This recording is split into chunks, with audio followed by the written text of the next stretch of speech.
The letter from King Leopold II of Belgium to colonial missionaries in 1883 has been a subject of discussion and controversy. The letter, which is often cited, contains instructions that have been interpreted as promoting exploitation and subjugation. However, it's important to note that there are debates about the authenticity of the letter. Some sources claim that the letter was exposed to the world by an individual who found it in a second-hand Bible, while others question its authenticity, citing it as a potential forgery. Given the conflicting information, it's essential to approach the content of the letter with caution and consider the ongoing scholarly debates about its veracity. The content of the letter has been widely circulated, and it contains instructions that have raised significant ethical and historical concerns. However, due to the ongoing debate about its authenticity, it's important to approach the letter with a critical mindset and consider the various perspectives on its origins and purpose.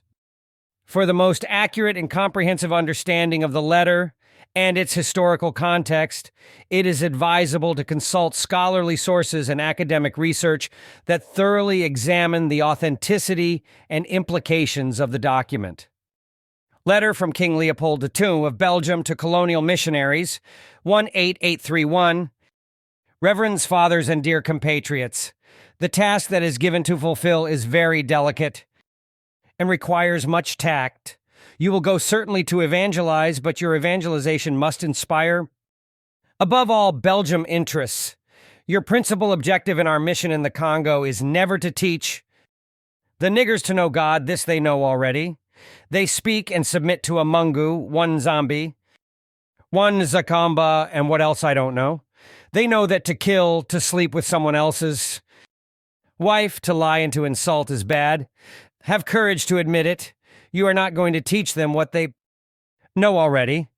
Your essential role is to facilitate the task of administrators and industrials, which means you will go to interpret the gospel in the way it will be the best to protect your interests in that part of the world. For these things, you have to keep watch on disinteresting our savages from the richness that is plenty in their underground. To avoid that, they get interested in it and make you murderous competition and dream one day to overthrow you.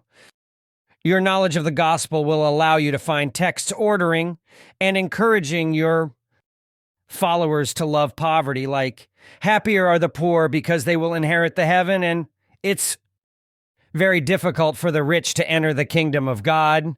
You have to detach from them and make them disrespect everything which gives courage to affront us.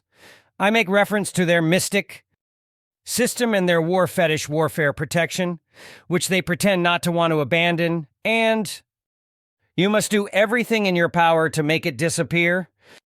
Your action will be directed essentially to the younger ones, for they won't revolt when the recommendation of the priest is contradictory to their parents' teachings. The children have to learn to obey what the missionary recommends, who is the father of their soul. You must singularly insist on their total submission and obedience. Avoid developing the spirit in the schools. Teach students to read and not to reason. There, dear patriots, are some of the principles that you must apply. You will find many other books which will be given to you at the end of this conference. Evangelize the niggers so that they stay forever in submission to the white colonialists, so they never revolt against the restraints they are undergoing.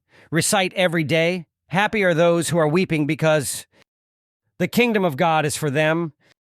Convert always the blacks by using the whip. Keep their women in 9 months of submission to work freely for us. Force them to pay you in sign of recognition goats, chicken or eggs every time you visit their villages. And make sure that niggers never become rich. Sing every day that it's impossible for the rich to enter heaven.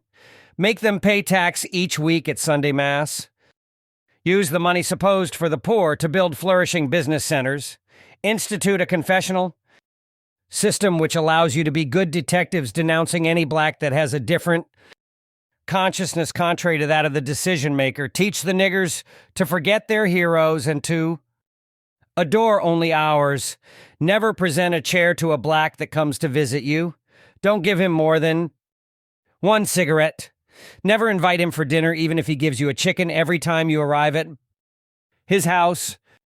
The above speech, which shows the real intention of the Christian missionary journey in Africa, was exposed to the world by Mr. Mukwani Bukoko, born in the Congo in 1915, and who in 1935, while working in the Congo, bought a second-hand Bible from a Belgian priest who forgot the speech in the Bible, Dr. Chiedozie Okoro.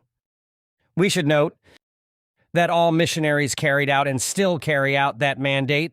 We are only lucky to have found King Leopold's articulation of the aim of all Christian imperialist missionaries to Africa, even the African converts who today manage the older churches in Africa, the priests, Belgium too arrogant to apologize for killing 15 million Congolese,